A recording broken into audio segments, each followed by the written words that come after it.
Assalamualaikum warahmatullahi wabarakatuh. Waalaikumsalam warahmatullahi wabarakatuh. Panjang nama sumber perjuangan hidup mahasiswa. Hidup Indonesia. Hidup perempuan Indonesia. Telah kita ketahui bersama bahwa pengelolaan Blok Rokan akan jatuh di tangan PT Pertamina selaku badan usaha milik negara. Tinggal menghitung hari lagi, tepatnya di tanggal 9 Agustus 2021 akan terjadi peralihan pengelolaan Blok Rokan yang merupakan blok terbesar di Indonesia yang tentunya menghasilkan sebesar 26% penyumbang migas nasional. Dan oleh karena itu, pada kesempatan yang berbahagia ini, kami akan sampaikan beberapa poin yang tentunya menjadi poin krusial dalam proses alih kelola Blok Rokan dari PT CPI menuju ke PT Pertamina. Oleh karena itu, hari ini kami sampaikan kepada pemerintah pusat dan pemerintah daerah mengenai beberapa poin tersebut. Baik, poin pertama adalah mengenai migrasi data. Dari tahun 2020 hingga saat ini di tahun 2021 baru terkumpul atau baru diantaranya data sebanyak 90% dari termination checklist ke SKK migas. Hal ini antara lain mengenai geologi dan geofisika, perizinan, SOP pertanahan, sumber daya manusia, fasilitas, dan lain sebagainya. Hal ini perlu diselesaikan sebelum tanggal 9 Agustus nantinya. Yang selanjutnya adalah mengenai drilling WI atau WS. Nah, dari tahun 2017 PT CPI menolak untuk investasi mengenai lifting ini di Blok Rokan. Hal ini yang pada awalnya mereka menjanjikan untuk mengombor sumur bor sebanyak 192 sumur, tapi hingga sekarang baru 60 sumur yang direalisasikan. Ini merupakan salah satu pelanggaran mengenai peraturan menteri dan tentang SKK migas, yaitu mengenai PT CPI harus menyelesaikan sebelum kontraknya selesai, yaitu beberapa mengenai lifting minyak. Ini akan menyebabkan lifting minyak di Indonesia akan turun karena pengemborannya tidak diselesaikan sebelum masa kontrak itu selesai. Permasalahan yang tidak kalah krusial yaitu chemical oil atau yang kita sebut dengan COR, di mana formula COR ini yang dimiliki oleh Chevron tidak sepenuhnya dimiliki oleh Pertamina. Dari 4 yang dimiliki oleh Chevron, hanya 3 yang diberitahukan kepada pihak Pertamina. Dan salah satu formula diantaranya tidak diberikan, maka tentu akan meminta dari SKK Migas dan pemerintah dalam menanggapi upaya permasalahan tersebut. Masalah selanjutnya yaitu kontrak manajemen, di mana kontrak manajemen ini Pertamina sepakat untuk melanjutkan kontrak manajemen pada Chevron sebelumnya. Namun permasalahan adalah progres dari perpindahan ini mencapai 60% dari data Maret 2021. Nah, menghitung dari beberapa hari yang akan datang, maka tentu kita akan menuntut permasalahan ini agar cepat selesai, biar supaya untuk memperlancar dari peralihan Blok Rokan. Permasalahan selanjutnya adalah pemasok listrik, uap, dan gas. Dengan habisnya masa kontrak Chevron di Blok Rokan, maka PLTGU itu seharusnya dikembalikan kepada pihak pemerintah. Karena apa? Karena pemerintah sudah memberikan biaya operasional dan biaya pembangunan. Maka hal ini tentu akan secepatnya dikembalikan kepada pemerintah tersebut. Selanjutnya itu terkait informasi dan teknologi.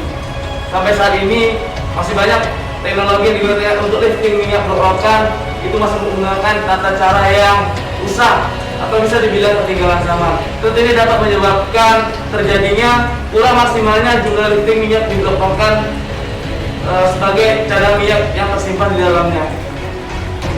Kemudian masalah saja itu ada 113 perizinan yang harus diselesaikan mengenai alih fungsi dari CPI kepada PT Pertamina Blok Rokan.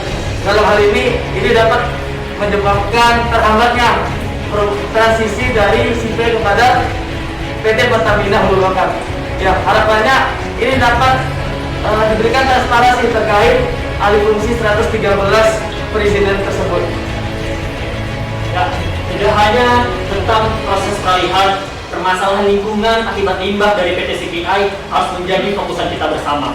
Berdasarkan PP nomor 22 tahun 2021 tentang penyelenggaraan perlindungan dan pengelolaan lingkungan hidup, sisa kegiatan eksplorasi dan produksi minyak dan gas bumi itu termasuk dalam kategori limbah B3. Sehingga limbah dari PT CPI harus dikelola sebagai limbah B3. Terhitung sejak 8 Juni 2021 berdasarkan data dari DLHK Provinsi Riau, sudah ada 331 aduan masuk terkait sengketa lingkungan hidup terhadap PT CPI. Maka dari itu PT CPI sebelum hengkang dari Provinsi Riau harus bertanggung jawab penuh melakukan ganti rugi dan melakukan tindakan pemulihan lingkungan hidup sesuai dengan Permen LHK nomor 101 tahun 2018 tentang pedoman pengendalian lahan terkontaminasi limbah B3. Selanjutnya terkait PI 10%. Pemprov Riau harusnya sudah mempersiapkan BUMD yang sesuai dengan syarat pengelolaan PI 10%. Yang sesuai dengan Permen SDM nomor 37 tahun 2016. Akan tetapi sampai saat ini Pemprov Riau belum serius dalam pengelolaan PI 10% tersebut. Selanjutnya terkait human capital. Pemprov Riau juga harus mempersiapkan SDM yang unggul dan berkompeten, serta Pemprov Riau dan pengelolaan Blok-Blokan juga harus memfasilitasi terkait peningkatan SDM tersebut. Telah disampaikan 10 poin mengenai permasalahan alih kelola Blok-Blokan yang kita ketahui tinggal menghitung hari lagi. Maka dari itu, pada kesempatan yang berbahagia ini, kita meminta beberapa poin yang menjadi permasalahan yang telah disampaikan harus diselesaikan oleh pemerintah daerah dan pemerintah pusat.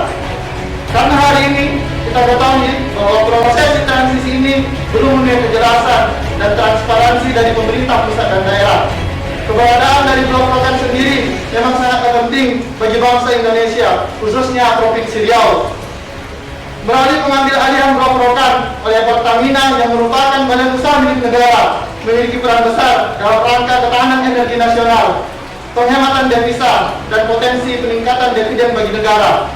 Dan berangkat dari 10 permasalahan yang sudah dipaparkan, maka dengan itu kami dari BEM Universitas Riau bersama seluruh kelembagaan di lingkungan Universitas Riau menyatakan sikap. Yang pertama, mendesak pemerintah pusat untuk memastikan penerimaan PI 10% ke daerah berjalan dengan lancar. Yang kedua, menuntut pemerintah pusat agar mendesak PT CPI menyelesaikan persoalan limbah B3 sebelum kontrak berakhir, baik di wilayah kerja Blok-Blokan maupun di lahan terdampak lainnya.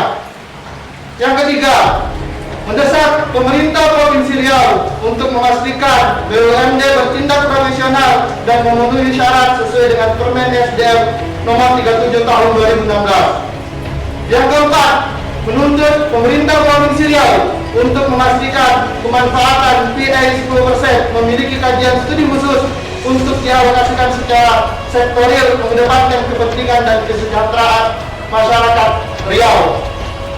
Yang kelima, menuntut pemerintah daerah agar memfasilitasi peningkatan sumber daya manusia di sektor industri minyak bumi. Dan yang terakhir, mendesak pemerintah pusat dan daerah untuk menyelesaikan 10 poin permasalahan proses transisi Blok-Blokan yang sampai hari ini masih memiliki kendala. Hidup mahasiswa! Hidup mahasiswa!